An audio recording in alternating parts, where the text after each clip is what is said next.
करीब देर रात तक चली काउंटिंग के बाद महाराष्ट्र की 29 महानगर पालिकाओं के नतीजे पूरी तरह से आ चुके हैं और इन नतीजों में यह देखा जा रहा है कि भारतीय जनता पार्टी 20 से ज्यादा महानगर पालिकाओं पर अपना मेयर बनाती हुई नजर आ रही है। लेकिन जिन महानगर पालिकाओं की सबसे ज्यादा चर्चा हो रही थी और जिस पर भारतीय जनता पार्टी की सबसे ज्यादा नजर थी, उन महानगर पालिकाओं के क्या है पूरे नतीजे, इसकी पूरी जानकारी आपको इस वीडियो में देंगे। लेकिन मेरी अपील है आपसे कि जो नतीजे आए हुए हैं उसको लेकर आप में जरूर कमेंट करके बताएं। और जिन महानगर पालिकाओं की मैं बात कर रहा हूं, ये सभी MMR रीजन से लगे हुए हैं, यानी कि मुंबई मेट्रोपॉलिटन रीजन से। और यहां पर बीजेपी ने पहले ही एक प्लान बनाया था कि यहां पर उन्हें अकेले अपने दम पर सत्ता हासिल करनी है। लेकिन क्या बीजेपी को इन 5 महानगर पालिकाओं में अकेले अपने दम पर सत्ता हासिल हुई है या नहीं, इसकी जानकारी इस वीडियो में आपको मिल जाएगी। नमस्कार, आप देख रहे हैं लोकमत हिंदी, मेरा नाम है सोनू कनौजिया। सबसे पहले बात करेंगे देश की आर्थिक राजधानी मुंबई की। मुंबई की अगर बात करें तो यहां पर नतीजे आने में सबसे ज्यादा वक्त लगा और ये जो तस्वीर है वो लगभग रात को 1 बजे या 2 बजे जाकर स्पष्ट हुई कि किसे कितनी सीट मिली है। और जो जानकारी सामने आई है और फाइनल जानकारी सामने आई है उसके अनुसार बीजेपी सबसे बड़ी पार्टी बनकर आई हुई है। बीजेपी को बीएमसी में 89 सीट्स मिल चुकी हैं और ये बीजेपी को पिछले चुनाव के मुकाबले 7 सीटें ज्यादा है। वहीं कांग्रेस के खाते में 24 सीटें गई हैं, जो कांग्रेस के लिए एक अच्छी खबर है। एनसीपी यानी कि अजित पवार के पास महज 3 सीटें ही गई हैं। एकनाथ शिंदे की शिवसेना के पास 29 सीटें गई हैं, जो कि 90 सीटों पर उन्होंने चुनाव लड़ा था। तो ऐसे में उनकी शिवसेना पर दावेदारी पर सवाल उठा है। एमएनएस के खाते में 6 सीटें गई हैं और शिवसेना यूबीटी यानी कि उद्धव ठाकरे के खाते में 65 सीटें गई हैं। उद्धव ठाकरे को आपको बता दें कि यहां पर लगभग देख लिया जाए तो 19 सीटों का झटका लगा है। लेकिन जो मराठी वोटर्स हैं उसमें सबसे ज्यादा सीटें जो है वो उद्धव ठाकरे को मिली है। शरद पवार की पार्टी के खाते में 1 सीट गई है और AIMIM के खाते में 8 सीटें गई है और ये AIMIM के लिए एक बहुत बड़ी जीत है। मुंबई के बाद बात करेंगे एकनाथ शिंदे के गढ़ थाने की, जो 131 सीटों वाली महानगर पालिका है। और यहां पर क्या नतीजे रहे हैं, यहां पर बीजेपी ने 28 सीटों पर जीत हासिल की है। कांग्रेस के खाते में 1 भी सीट नहीं गई है। एनसीपी के खाते में 9। शिवसेना यानी कि एकनाथ शिंदे की पार्टी यहां पर सबसे बड़ी पार्टी बनकर आई है। 75 सीटों पर उसने जीत हासिल की है और सत्ता अपने हाथ में रखने का काम किया है। यहां पर एकनाथ शिंदे को बीजेपी की जरूरत नहीं है। एमएनएस के खाते में 1 भी सीट नहीं गई है।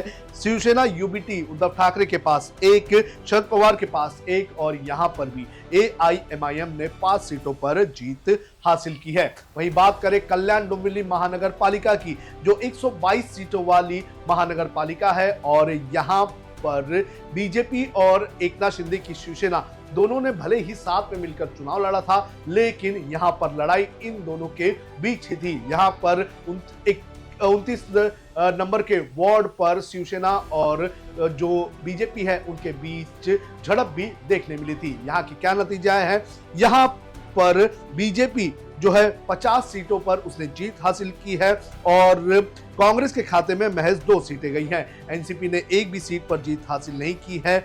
एकनाथ शिंदे की शिवसेना यहां पर भी सबसे बड़ी पार्टी बनकर आई है। यहां पर 53 सीटों के साथ एकनाथ शिंदे की पार्टी सबसे बड़ी पार्टी बनी है, लेकिन बहुमत का आंकड़ा यहां पर 61 है। तो ऐसे में यहां पर बीजेपी को लिए बिना वो सत्ता नहीं बना सकते हैं। एमएनएस के खाते में 5, शिवसेना यूबीटी के खाते में 11 सीटें गई हुई है और एनसीपी एसपी के खाते में 1 सीट गई है और यहां पर अन्य ने कोई भी खाता नहीं खोला है। लेकिन कल्याण डोंबिवली महानगर पालिका में एक चीज यहां पर हम देख सकते हैं कि अगर उद्धव ठाकरे और बीजेपी साथ आते हैं तो यहां पर उनकी सत्ता आ सकती है, क्योंकि 61 सीटों की जरूरत है। बीजेपी के पास 50 है और उद्धव बाला साहब ठाकरे के पास 11 है। तो ऐसे में एकनाथ शिंदे को सत्ता से दूर रखने के लिए और यहां पर अपनी सत्ता कायम करने के लिए अगर बीजेपी ऐसा कोई फॉर्मूला चूज कर सकती है तो इससे हमें हैरानी नहीं होनी चाहिए, क्योंकि कल्याण डोंबिवली महानगर पालिका एक ऐसी महानगर पालिका थी जहां पर लड़ाई रविंद्र चव्हाण जो कि महाराष्ट्र के बीजेपी के प्रेसिडेंट है और एकनाथ शिंदे के बेटे श्रीकांत शिंदे के बीच थी और यहां पर वर्चस्व की लड़ाई थी। तो देखना जरूरी है कि यहां पर क्या होता है। इसके बाद नवी मुंबई महानगर पालिका जो कि 111 सीटों वाली महानगर पालिका है, यहां पर बीजेपी ने अकेले अपने दम पर बहुमत हासिल कर लिया है। बीजेपी ने 65 सीटों पर जीत हासिल की है। गणेश नाइक ने अपना गढ़ बचाने का काम किया है। इसके अलावा कांग्रेस एनसीपी किसी भी एक सीट नहीं मिली है। जो शिवसेना है उसे यहां पर 82 सीटों पर जीत हासिल हुई है। एमएनएस के खाते में 1 सीट गई है। उद्धव ठाकरे के खाते में 2 सीटें गई हैं।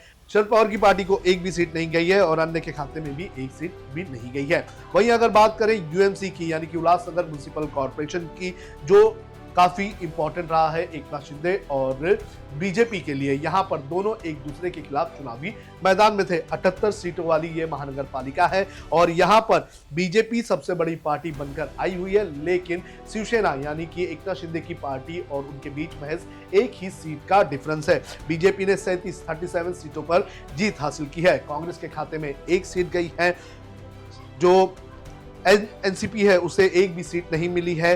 एकनाथ शिंदे की शिवसेना है उसे 36 सीटों पर जीत हासिल हुई है। इसके अलावा किसी भी जो पार्टी है उसे कोई भी जीत हासिल नहीं हुई है। तो इस तरह से इस महानगर पालिका का नतीजा देखने मिला है और यहाँ पर आपको बता दें कि बीजेपी और जो एकनाथ शिंदे की शिवसेना है ये साथ में मिलकर ही सत्ता चला सकते हैं। तो इस तरह से मुंबई से लगी हुई इन 5 महानगर पालिकाओं के ये नतीजे सामने आए हैं। इस नतीजों से आप संतुष्ट है या नहीं, आप हमें कमेंट करके जरूर बताएं।